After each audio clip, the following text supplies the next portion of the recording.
ताई, आज एक महत्त्वाची गोष्ट बोलायची होती. दूरध्वनीवरून सुप्रियाचा आवाज आला. माझ्या मुलाच्या जावळाचा कार्यक्रम आहे. सासूबाई म्हणाल्या आहेत की माहेरून बाळासाठी 1 तोळ्याची सोन्याची साखळी, 50 किलो मिठाई आणि संपूर्ण सासरच्या मंडळींसाठी कपडे आले पाहिजेत.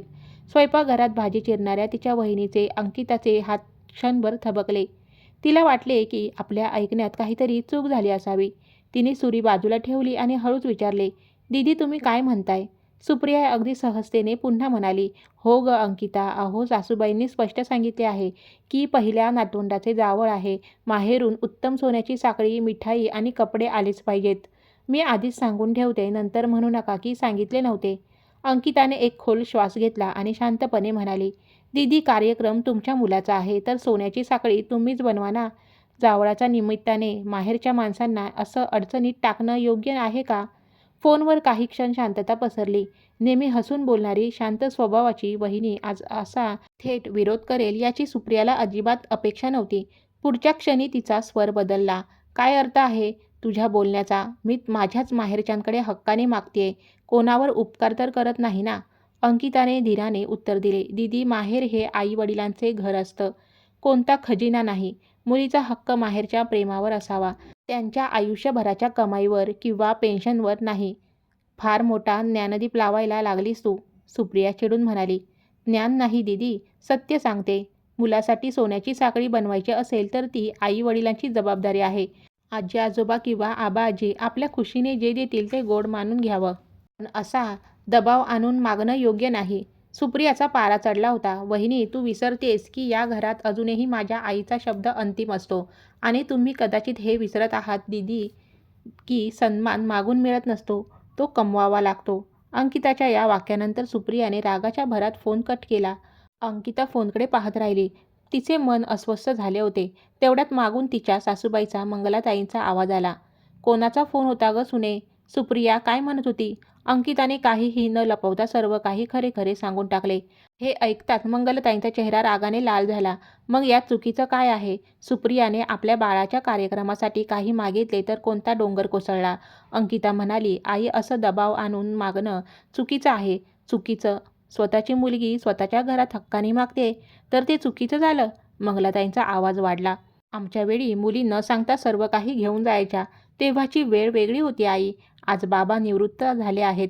घर चालवणं आणि औषध पाणी सांभाळणं आधीच कठीण आहे. मग काय झालं? स्वतःच्या मुलीसाठी एवढंही करणार नाहीत का?" अंकिताने नम्रपणे मान खाली घालून सांगितले, "स्वेच्छेने करतील तर खूप छान. पण जबरदस्ती करून आणि सामाजिक दाखवण्यापोटी का करायचं?" इतक्यात मुख्य दरवाजा उघडला आणि अंकिताचा नवरा समीर कामावरून घरी आला. दोघांचे ताणलेले चेहरे पाहून त्याने विचारले, "काय झालं? दोघी एवढ्या चिंतेत का आहात?" मंगलाताईंनी लगेच तक्रार केली, "तुझ्या बायकोला समजाव समीर. माझ्या मुलीच्या नातवंडाच्या कार्यक्रमात हिला साधी सोन्याची साखळीही द्यायची नाहीये." समीरने आधी आईचे म्हणणे ऐकून घेतले, मग अंकिताचे. काही क्षण शांत राहिल्यानंतर तो म्हणाला, "आई, अंकिता काही चुकीचं बोलत नाहीये." एवढे ऐकताच मंगलताई भडकल्या. "वा, आता मुलगाही बायकोच्या तालावर नाचायला लागला." "तसे नाही आई," समीर शांतपणे म्हणाला. "मी फक्त एवढेच म्हणतोय की जे काही द्यायचे ते आनंदाने द्यावे. कोणाच्या दबावाखाली किंवा लोक काय म्हणतील या भीतीपोटी नाही. तुम्हा दोघांनी मिळून माझ्या मुलीला परके करून टाकले आहे. आता मला कोणतीही स्पष्टीकरणं नकोय." असे म्हणत मंगलताई रागाने आपल्या खोलीत निघून गेल्या. दुसऱ्या बाजूला सुप्रिया आपल्या घरी रागाने लाल पिवळी होत होती. तिचा नवरा महेश घरी आल्यावर तिने लगेच सांगायला सुरुवात केली, "तुला माहिती आहे आज वहिनी मला काय म्हणाली? म्हणे मुलाची साखळी स्वतः बनवा, माहेरच्यांना लुटू नका." महेशने आश्चर्याने विचारले, "त्या खरोखर असं म्हणाल्या?" "हो." "तूच सांग, हे योग्य आहे का?" महेशने अत्यंत शांतपणे विचार केला आणि म्हणाला, "त्यात चुकीचं काय बोलल्या? सुप्रिया, आपल्या मुलासाठी सोन्याची साखळी बनवणे ही आपली जबाबदारी आहे. ती आपणच पूर्ण करायला हवी. तू सुद्धा त्यांचीच बाजू घेणार ना?" सुप्रियाने नवऱ्याकडे रागाने पाहिले. "मी बाजू नाही, योग्य काय आहे ते सांगतोय. राग बाजूला ठेवून विचार करशील तर तुलाही समजेल." पण सुप्रिया ऐकण्याच्या मनस्थितीत नव्हती. दरम्यान मंगलताईंना रात्रभर झोप आली नव्हती. आपल्या मुलीचा अपमान झाला आहे याच विचाराने त्यांनी सकाळीच आपल्या बहिणींना आणि नातेवाईकांना फोन करायला सुरुवात केली. आजकालच्या सुनांना मुलीचा सन्मान कसा करायचा हेच माहीत नाही. माझ्या मुलीने तिच्या बाळासाठी एक लहानशी इच्छा व्यक्त केली तर सुनेने थेट नकार दिला. पाहता पाहता ही बातमी नातेवाईकांमध्ये पसरली. 3 दिवसांनी रविवारी सकाळी मंगलताईंनी कार्यक्रमाच्या नियोजनाच्या बहाण्याने नातेवाईकांची बैठक बोलावली. हळूहळू घरातील सर्व नातेवाईक एकत्र जमले. सुप्रियाही तिचा नवरा महेश आणि बाळासह आली होती. सर्वजण चहा पित असताना मंगलताई मोठ्या आवाजात म्हणाल्या, सुप्रिया, तू काळजी करू नकोस. तुझ्या मुलाच्या कार्यक्रमाच्या सर्व विधी पूर्ण मान सन्मानाने होतील. सुप्रिया म्हणाली, आई, मला तेव्हाच आनंद होईल जेव्हा माहेरकडून तोच मान सन्मान मिळेल जो नेहमी मिळत आला आहे. अंकिता शांतपणे नाश्ता सर्व करत होती. मंगलताईंनी तिच्याकडे पाहून विचारले, सुने, तू सर्वांना सांगशील का की तू काय ठरवले आहेस? सगळ्यांच्या नजरा अंकितावर टिकल्या. अंकिताने नम्रपणे विचारले, कोणता निर्णय आई? हाच की सुप्रियाच्या मुलासाठी सोन्याची साखळी माहेरून येणार नाही. हे ऐकताच उपस्थितांमध्ये कुजबूज सुरू झाली. कोणी कंजूस सून म्हणाले तर कोणी आजकालच्या मुली नाती पाळत नाही असे पुटपुटले. सुप्रिया उठून म्हणाली, तुम्हीच सांगा, एका मुलीने माहेरकडून एक सोन्याची साखळी मागितली तर ते एवढं चुकीचं आहे का? अंकिताने सुप्रियाच्या डोळ्यात पाहत विचारले, दीदी, एका प्रश्नाचे उत्तर द्या. उद्या तुमच्या जावयाच्या मुलाच्या कार्यक्रमात जर त्यांनी तुमच्या माहेरकडून महागड्या वस्तू आणि साखळी मागितली तर तुम्ही याला योग्य म्हणाल का? सुप्रिया क्षणभर निरुत्तर झाली. अंकिताने पुढे सांगितले, प्रत्येक मुलगी जर माहेरवर असा दबाव आणू लागली तर आई-वडिलांनी वृद्धापकाळासाठी जमवलेली तुटपुंजी या विधी आणि प्रथांच्या नावाने संपून जाईल. मग त्यांच्या म्हातारपणी आणि आजारपणात त्यांचा आधार कोण बनेल? खोलीत शांतता पसरली. पण सुप्रिया हार मानायला तयार नव्हती. मोठमोठ्या गोष्टी सांगू नकोस वहिनी, सरळ सांग की तुला माझ्या मुलावर खर्च करायचा नाहीये. दीदी, मला बाळाचा खूप लळा आहे, पण प्रेमाचं प्रदर्शन बाबाच्या मेहनतीची कमाई संपून केले जाऊ शकत नाही. इतक्यात शांत बसलेला महेश बोलला, सुप्रिया, अंकिता वहिनी अगदी बरोबर बोलत आहेत. सुप्रियाने नवऱ्याकडे पाहत म्हटले, तू पुन्हा सर्वांसमोर माझा अपमान करतोयस. अपमान खरे बोलल्याने होत नाही तर चुकीच्या गोष्टींवर अडून राहिल्याने होतो. महेशने ठामपणे उत्तर दिले. मंगलताईंना वाटले की प्रकरण हाताबाहेर जात आहे, म्हणून त्या म्हणाल्या, ठीक आहे, साखळी द्यायची नसेल तर नका देऊ, पण 50 किलो मिठाई आणि कपडे तर येऊ शकतात ना? अंकिताने सासूबाईंकडे पाहिले. आई, विषय वस्तूंचा नाही तर विचारांचा आहे. आज साखळी सोडली, उद्या नवीन काहीतरी मागितले जाईल. चुकीच्या गोष्टींची सुरुवात जिथे होते तिथूनच ती थांबवली पाहिजे. हे ऐकून मंगलताई संतापाने म्हणाल्या, सुने, आज तू माझ्या मुलीचे मन दुखावले आहेस. याचे परिणाम चांगले होणार नाहीत. सुप्रियानेही रागाच्या भरात शपथ घेतली, जर माझ्या मुलाच्या कार्यक्रमात माहेरून साखळी आली नाही तर मी शपथ घेते की यानंतर या घराच्या उंबरठ्यावर कधीही पाऊल ठेवणार नाही.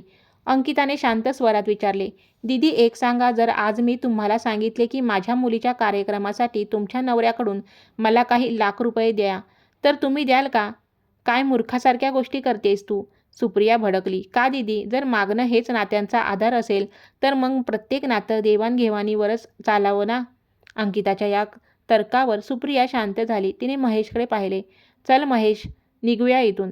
पण महेश त्याच्या जागेवरून हलला नाही. तो म्हणाला, सुप्रिया, जाण्यापूर्वी माझ्या एका प्रश्नाचे उत्तर दे. तुझ्या लग्नात तुझ्या बाबांनी आपल्या क्षमतेपेक्षा जास्त खर्च केला नव्हता का? सुप्रियाने हळूच मान खाली हलवली. हो, केला होता. आणि लग्नानंतरही प्रत्येक सणाला त्यांनी तुला कपडे, मिठाई आणि भेटवस्तू पाठवल्या की नाही? हो, पाठवल्या. मग आज तू त्याच वडिलांकडे जबरदस्तीने का मागतेस? महेशच्या या प्रश्नावर सुप्रियाकडे कोणतेही उत्तर नव्हते. तब्बल त्या क्षणी मुख्य दरवाजातून एक थकलेला आणि गंभीर आवाज आला, जावई बापू, अगदी बरोबर बोलला आहात. सर्वांच्या नजरा दरवाजाकडे गेल्या. तिथे समीर आणि सुप्रियाचे बाबा अनंतराव उभे होते. त्यांच्या हातात औषधांची पिशवी होती. ते बाहेरून परतले होते आणि त्यांनी दारात उभे राहून सर्व संभाषण ऐकले होते. अनंतरावांनी जड पावलांनी खोलीत प्रवेश केला. त्यांच्या डोळ्यात राग नव्हता तर एक गढूळ उदासी आणि वर्षाची थकावट होती. त्यांनी थरथरत्या हातांनी औषधाची पिशवी टेबलावर ठेवली आणि खुर्चीत बसू लागले, पण पायाच्या वेदनेमुळे अडखळले. समीरने लगेच पुढे होऊन त्यांना सावरले. अनंतरावांनी मुलगी सुप्रियाकडे पाहिले. सुप्रियाने मान खाली घातली. सुप्रिया बाळा, अनंतराव म्हणाले, तुला आठवतंय, तू लहान असताना नवीन सायकलीसाठी हट्ट केला होतास. तेव्हा माझ्याकडे पैसे नव्हते, म्हणून मी 3 महिने ओव्हरटाईम काम करून तुला ती सायकल घेऊन दिली होती. सुप्रियाच्या डोळ्यातून अश्रू वाहू लागले. आणि तुझ्या लग्नाच्या वेळी बाबांचा आवाज भरून आला, मी माझी आयुष्यभराची बचत खर्च केली जेणेकरून माझ्या मुलीच्या निरोपात कोणतीही उणीव राहू नये. मी कधी हिशोब ठेवला नाही, कारण तू माझी मुलगी आहेस. पण आज मला वाटतंय की कदाचित माझ्या संस्कारातच काही कमतरता राहिली. नाही बाबा, असं म्हणू नका. सुप्रिया रडत त्यांच्या पाया पडली. अनंतरावांनी आपल्या खिशातून जुने पाकीट काढले आणि डॉक्टरांची चिठ्ठी टेबलावर ठेवली. आज मी डॉक्टरांकडे गेलो होतो. त्यांनी काही गंभीर तपासण्या आणि मोठ्या उपचारांचा खर्च सांगितला आहे. हे ऐकून मंगलाताई घाबरल्या. अहो, पण तुम्ही आम्हाला आधी का नाही सांगितले? अनंतराव मंद हसले.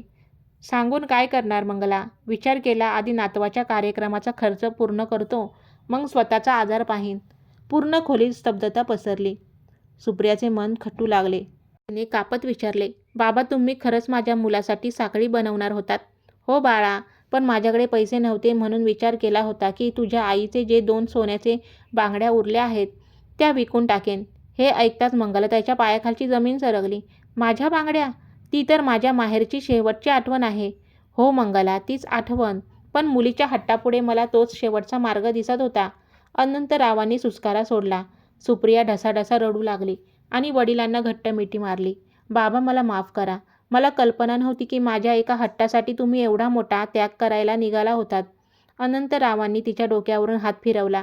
चूक फक्त तुझी नाहीये बाळा. आम्हीही तुझा प्रत्येक हट्ट न समजवता पूर्ण केला. त्यामुळे तुला गरज आणि हाव यातील फरक कधी समजलाच नाही. सुप्रिया हळूच उठली आणि अंकितासमोर जाऊन उभी राहिली. तिने रडत हात जोडले. वहिनी, मला माफ कर. माझ्याकडून खूप मोठी चूक झाली. अंकिताने लगेच पुढे होऊन तिचे हात खाली केले आणि तिला मिठी मारली. दीदी, तुम्ही माझ्या मोठ्या बहिणीसारख्या आहात. असे हात जोडू नका. हे पाहून तिथे उपस्थित सर्व नातेवाईकांचे डोळे पाणावले. मंगलाताई रडत अनंतरावांजवळ आल्या. मला माफ करा. मी मुलीच्या मोहात इतकी आंधळी झाले होते की तुमचे वय, आजारपण आणि घरची परिस्थिती विसरून गेले. पण आज सुनेने सर्वांचे डोळे उघडले. नंतर त्यांनी अंकिताकडे पाहिले. सुने, आज तू फक्त पैसे वाचवले नाहीस, तर या कुटुंबाचे संस्कार आणि तुटणारी नातीही वाचवलीस. आई, कृपया असं म्हणू नका. अंकिताने सासूबाईंचे अश्रू पुसले. तेवढ्यात महेशने खिशातून एक छोटी डबी काढली आणि सुप्रियाच्या हातात दिली. उघडून बघ. सुप्रियाने डबी उघडली तर आत एक अत्यंत सुंदर सोन्याची साखळी चमकत होती. महेश हसला. ही साखळी मी 2 महिन्यापूर्वी स्वतःच्या बचतीतून बाळासाठी बनवून घेतली होती. मला तुला सरप्राईज द्यायचे होते, पण तू माहेरून मागण्याचा हट्ट सुरू केलास. सुप्रियाच्या डोळ्यात पश्चातापाचे अश्रू होते. तिने ती साखळी आपल्या मुलाच्या गळ्यात घातली आणि वडिलांकडे जाऊन म्हणाली, बाबा, आज मला माझ्या मुलाने पैशाची नाही, तर तुमच्या आशीर्वादाची साखळी घातली आहे. अनंतरावांच्या चेहऱ्यावर एक समाधानाचे हास्य उमटले. जावळाच्या दिवशी संपूर्ण घर आनंदाने नटले होते. मंगलाताईंनी स्वतःच्या इच्छेने नातवंडाला प्रेमाची भेट म्हणून चांदीचे नाणे दिले. अंकिताने सर्वांसाठी प्रेमाने स्वादिष्ट जेवण बनवले. सुप्रिया वारंवार अंकिताजवळ येऊन म्हणायची, वहिनी, जर त्या दिवशी तू मला रोखले नसतेस तर मला कधीच समजले नसते की आई वडिलांचा स्वाभिमान आणि त्यांचे आरोग्य हे कोणत्याही सोन्याच्या साखळीपेक्षा कितीतरी पटीने मोठे असते.